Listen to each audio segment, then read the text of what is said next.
महिलाएं आज भी सावित्रीबाई फुले को नहीं जानती हैं, जो कि उनकी प्रथम शिक्षिका रही है। आज अगर मैं एक प्रोफेसर हूँ तो मैं उनकी देन, माता सावित्रीबाई फुले की देन हूँ। मैं अगर मैं एक प्रोफेसर हूँ तो संविधान की देन। इसलिए देखिए, संदेश है कि महिला किसी भी परिवार की धुरी होती है, समाज की आधी हिस्सा है और पुरुष प्रधान समाज में महिलाओं को दोयम दर्जे पर रखा गया है। जय भीम, नमो बुद्धाय। मैं भी लुम्बिनी के नेपाल में हूँ और आज हमारे साथ डॉक्टर नौमी प्रिया जी हैं।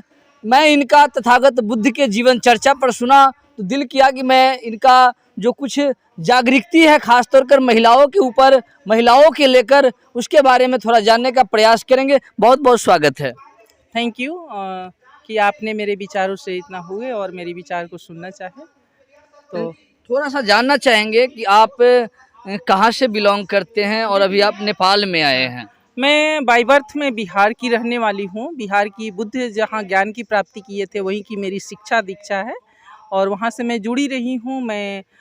लेकिन मेरा आज के डेट में क्रम भूमि जो है यूपी है। यूपी में मैं पोस्टेड हूँ, हायर एजुकेशन में मैं प्रोफेसर हूँ, तो यूपी में हूँ, लेकिन मैं बर्थ से बिहार की रहने वाली हूँ। अभी आप जो स्पीच दे रहे थे इस कार्यक्रम में, भारतीय मूल निवासी सांस्कृतिक मंच का जो 3 दिवसीय कैडर हो रहा है, इसमें आपका स्पीच महिला और पुरुष की बराबरी है, जो बाबा साहब ने भी संवैधानिक अधिकार दिया है, उस पर लगातार आप महिला को जो है वो धर्म पत्नी नहीं, वह एक जीवन साथी के बारे में बता रहे थे। क्या संदेश देना चाहते हैं महिलाओं के लिए? महिलाओं के लिए देखिए, संदेश है कि महिला किसी भी परिवार की धुरी होती है, समाज की आधी हिस्सा है और पुरुष प्रधान समाज में महिलाओं को दोयम दर्जे पर रखा गया है।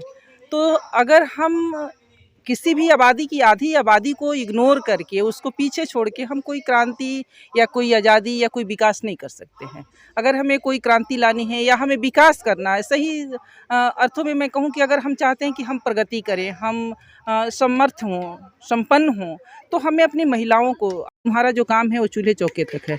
दूसरी सबसे बड़ी बात, आज महिलाएं पढ़ लिख गई, वो प्रोफेसर बन गई, डॉक्टर बन गई, इंजीनियर बन गई, वो चांद पर जा रही हैं। लेकिन सबसे बड़ी चीज़ है कि महिलाएं आज भी सावित्रीबाई फुले को नहीं जानती हैं, जो कि उनकी प्रथम शिक्षिका रही हैं।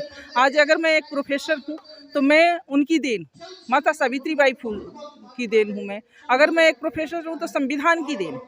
तो इसलिए मैं महिलाओं के लिए भी ये मैसेज करती हूँ कि आप पढ़ें, अपने महापुरुषों को पढ़ें, उनके विचारधारा को पढ़ें, आप बौद्ध धर्म को पढ़ें, उसको समझें, क्योंकि बौद्ध धर्म ही दुनिया में एक ऐसा धर्म है जो समानता की बात करता है, जो स्वतंत्रता की बात करता है, जो मानव को एक समान, जो करुणा की बात करता है। इसलिए मैं बौद्ध धर्म में मैं विश्वास करती हूँ। मैं बौद्ध धर्म में मैं बौद्ध को पूछती नहीं हूँ। मैंने कभी आज तक कैंडल नहीं जलाया बुद्ध के सामने, लेकिन मैं उनके विचारों को मानती हूँ, आत्मसात करती हूँ और उस पर चलने की कोशिश करती हूँ, उनको अपने आचरण में उतारने की कोशिश करती हूँ। और मैं महिलाओं से भी, किसी परिवार में जब तक महिलाएं नहीं होंगी, वैचारिक रूप से संपन्न नहीं होंगी, तो वहाँ उस परिवार का पुरुष वर्ग जो है वो नहीं काम कर पाएगा समाज में। जैसा कि अभी हमने एक, हमारे माँ थे, वैशाली से ही आपके बिलोंग करते हैं, उन्होंने रोते हुए कहा कि मुझे अपनी बिटिया की शादी बौद्ध रीति से करने के लिए मुझे अपने घर में लड़ाई लड़नी पड़ी, मुझे डंडे के चोट पर शादी करना पड़ा, क्योंकि मेरी पत्नी उस राह में खड़ी हो गई।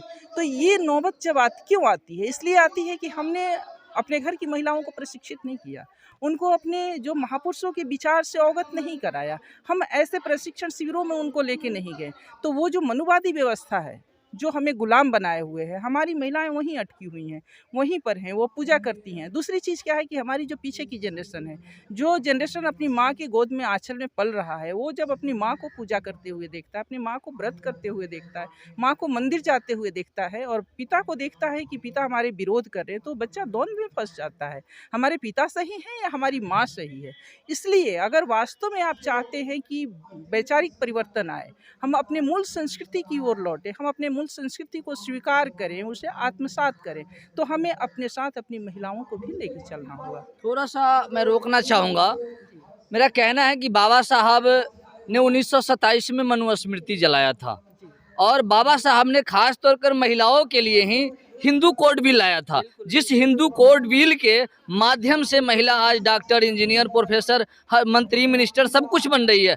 मगर जो बुद्धिजीवी महिला है, जो शिक्षित महिला है, वो भी बाबा साहब को नहीं जानती है, बाबा साहब को नहीं मानती है। इसलिए कि मनुवादी व्यवस्था में, पुरुष समाज व्यवस्था में उसे या तो उसने डिग्री लिया, एजुकेशन लिया और वो पढ़ गई। उन्होंने अपने महापुरुषों को पढ़ा ही नहीं, उन तक वो सही जानकारी गई ही नहीं। यही तो सबसे बड़ी दुख की बात है कि जिसके कारण आज हम हैं उसी को नहीं मान रहे हैं। जिसने हमें दासी बनाया, जिसने हमें अपवित्र कहा, जिसे हमें अवगुणों का खान कहा, उसकी पूजा आज भी हम कर रहे हैं। मनुस्मृति में क्या है? मनुस्मृति में तो महिलाओं को नर्क का द्वार कहा गया, उसे क्या कहा गया? सब अवगुणों की खान कहा गया, उसी की हम पूजा करें। यही तो सबसे बड़ी दुख की बात है। मनुस्मृति में महिलाओं को जिंदा जलाया जाता था, महिलाओं में मनुस्मृति में स्तन टैक्स देना पड़ता था, महिलाओं को मनुस्मृति में दासिन बनकर जीना पड़ता था। तमाम जो कुरीतियां हो मनुस्मृति में था, बाबा साहब ने इसीलिए जलाया था और बराबरी का अधिकार दिया था। और बाबा साहब ने जब हिंदू कोड बिल, जब भारत का पहला कानून मंत्री बने थे, तो उन्होंने